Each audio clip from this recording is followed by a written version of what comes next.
যেতিয়া আমাক বহুতে আমাক সুধি থাকে যে কেতিয়া নিযুক্তি দিবগৈ, যিবিলাক বিজ্ঞাপন প্ৰকাশ পাইছে।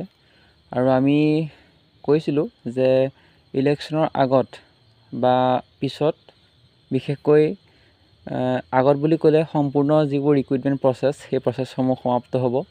আৰু ইলেকশ্যনৰ পাছত অৰ্থাৎ মে' মাহত নিযুক্তি দিয়াৰ বহুত বেছি সম্ভাৱনা আছে। মুখ্যমন্ত্ৰী ডাঙৰীয়াই কৈছে আজি বহুত বেছি এটা ভাল খবৰ যে নতুন বছৰটোত 35,000 যুৱক যুৱতীক নিযুক্তি দিয়া হ'ব বুলি কৈছে।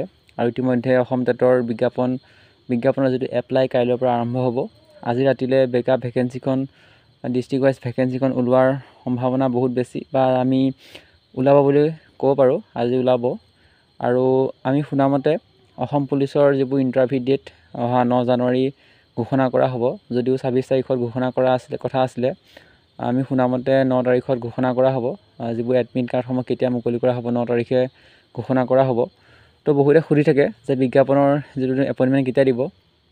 আৰু মে' মাহত দিয়াৰ বহুত বেছি সম্ভাৱনা আছে। মুখ্যমন্ত্ৰীয়ে আজি যি বক্তব্য, সেই বক্তব্যৰ পৰা জানিব পৰা গৈছে। গতিকে বক্তব্য কি কৈছে আপোনালোকক শুনাব বিচাৰিছোঁ। 1 লাখ ৰিক্ৰুটমেণ্টৰ ক্ষেত্ৰত আমি 88,547 আমি কমপ্লিট কৰিব পাৰিছোঁ। 88,547 আৰু 35,000 নিযুক্তিৰ প্ৰক্ৰিয়া বিভিন্ন পৰ্যায়ত চলি আছে। From SC, SC, OBC, MOBC। অৰুণোদয়ে 27 lakh মানুহৰ